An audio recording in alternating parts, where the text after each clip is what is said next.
East Coast forests are different than Western forests. Everybody wants that thick, lush East Coast forest in the West, and they think that we just need to leave it alone, preserve it, and it'll grow up and be that forest. And it will, if you take fire out of the picture. But then fire will come. It will come when it wants, how it wants. And I would much rather a small controlled burn that punked along and cleaned up all the bottoms than this. You get your choice.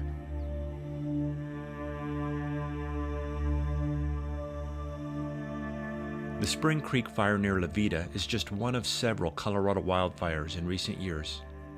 Burning over 100,000 acres in the summer of 2018, a time of extreme drought, the resulting burn scar impaired the health of the forest and now presents a flash flooding threat to surrounding property and communities. In a ponderosa forest, you're only wanting 40 to 80 trees per acre, and those trees need 500-600 gallons of water a day. They take it out of the watershed, up out of the soil, they take it out of the air. And then you have lodgepole up here, which is a different species that needs to be rejuvenated on a regular basis, and this one has not. So our forests get to be huge water consumers, over water consumers. So droughts are bigger than they ever were before because trees take the water up here before they go down. So now we've lost all these trees. And so we've lost these. If you start taking these trees that we lost and timesing it by at least 500, you can tell how many gallons of water are not being consumed. They are being held in the soil in some instances, but when it rains, the soil can only hold so much. I'm Dave Steffen. We are in the bottom of Middle Creek Canyon. I am the project manager for RWIC, overseeing the crews and some of the recovery projects here. We're now down where all of that water collects and comes out, and we're looking at South Middle Creek Road, just seeing how that the creek is now where the road was. The creek used to be over there. The creek bed has just been completely filled with rock slide type debris, sand, boulders, and that sort of thing. So a lot of what we're trying to do is to slow the flow of the water when we have rainstorms up above through the log erosion barriers and through other structures, as well as the mulching and seeding. And so even if there is a flood event, that it won't be nearly so destructive because it'll be spread out. The other thing is we're trying to keep a lot of the silt. You can see that there's a lot of silt deposited in some places. Some places, just because of the hydrology, the speed of the water, it cuts in some places, it deposits in others. A small amount of rain can make a big surge, and what we had here yesterday was between 1 inch and 2 inches, and it was pretty destructive. In the summer of 2016, the Hayden Pass fire burned more than 16,000 acres in the Sangre de Cristo Range west of the Arkansas River near Coaldale. Started by lightning, the fire quickly burned beetle-killed trees and other fuels that had accumulated. While firefighters from around the state gathered to build containment lines, the rugged terrain made it difficult to battle the fire directly. Since the fire, Cottonwood and Little Cottonwood creeks have seen flooding and sedimentation that have continued into the main stem of the Arkansas River. We are seeing quite a lot of sedimentation into the river directly. You can see that specifically where Big Cottonwood comes into the Arkansas River at County Road 39. The recovery for this type of fire is estimated anywhere between 3 and 7 years, up to 10 years is a more realistic estimate for true recovery, for enough vegetation to happen higher up that it will actually reduce the amount of ground and soil being lost into the creek. When the whole watershed up above is burned off, that creates a tremendous amount of flow that can happen after these summer storms. So what we've seen is there's been homes that have been impacted. Some of them have actually been lost and washed away. But a lot of it happens because of all the debris that's washed down following the fire. One of the tools that researchers can use to battle the threat of post-fire flooding is aerial imaging and modeling that can accurately predict how the drainage will respond to precipitation on the burn scar. Luke Javernick of River Science explains. Part of the process of what we wanted to help with Hayden and the spring fire was to get out and collect quick data that could be used to assess the flood risks. So we use this drone to go out and capture a lot of aerial imagery.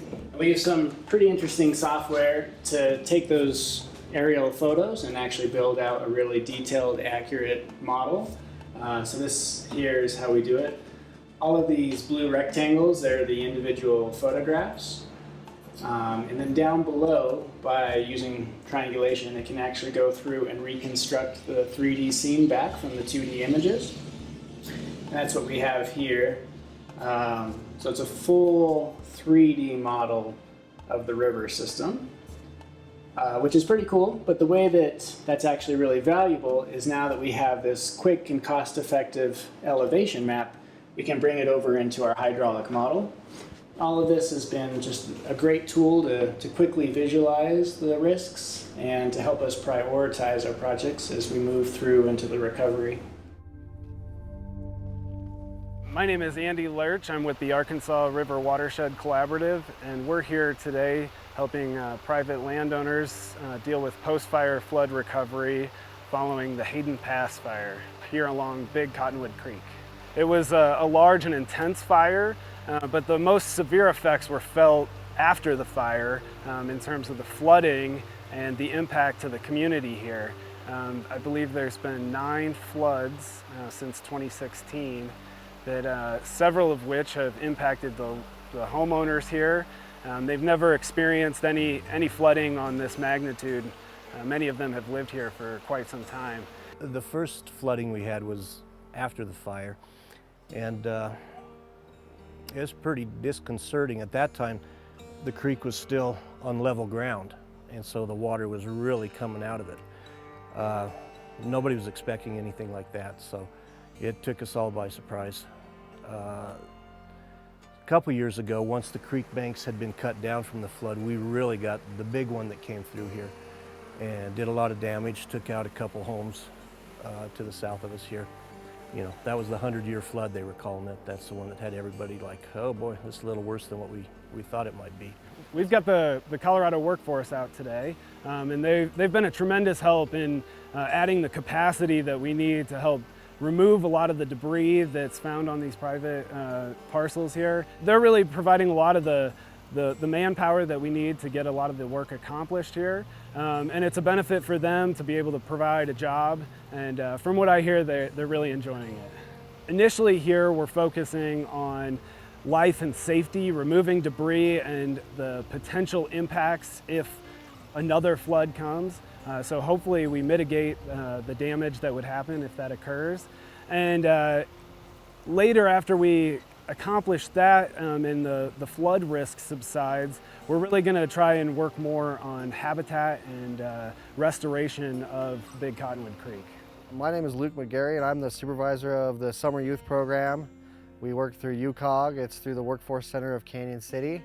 We are up here working on the flood mitigation for the Arkansas River. We're taking out loads and loads and moving and cutting wood out of the creek here. The stuff that flooded down this creek last summer and the summer before. Most of the guys that work for me, this is their first job.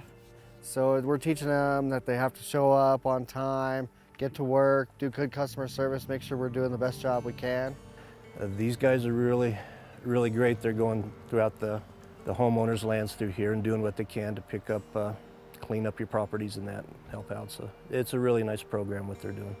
They've got big hearts to want to come down here, and this is a lot of work. I mean, it's a big project and a lot of responsibility, and for them to volunteer to do it, and because nobody was expecting that.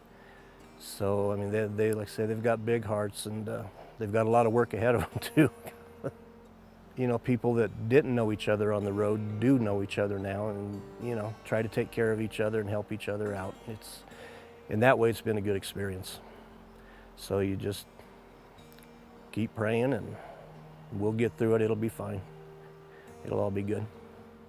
In the last 5 years, we've seen multiple wildfires in the Arkansas River Basin. First, we saw one in 2016 in Fremont County, the Hayden Pass fire. the Spring Creek Fire down in Warfano County, and now here in Chaffee County with the Decker Fire. In my role as Executive Director of the Arkansas River Watershed Collaborative, we work hard to bring multiple agencies together, to talk with landowners, and to act as a liaison between all of these organizations so that we could provide protection for people, lands, and the watershed itself. Today I'm here at the Chaffee County Fairgrounds. We have several exhibitors here today, different community members representing public health, FEMA, the Natural Resource Conservation Service, and our organization, the Arkansas River Watershed Collaborative. We are providing resources to community members who are in the drainages that were impacted by the Decker Fire. We hope that we could provide as much information up front, provide support, so that as we move into the monsoon season, we can be as prepared as possible. In the end, it's important that we all come together because healthy forests provide healthy watersheds, which give us healthy water supplies and a healthy community.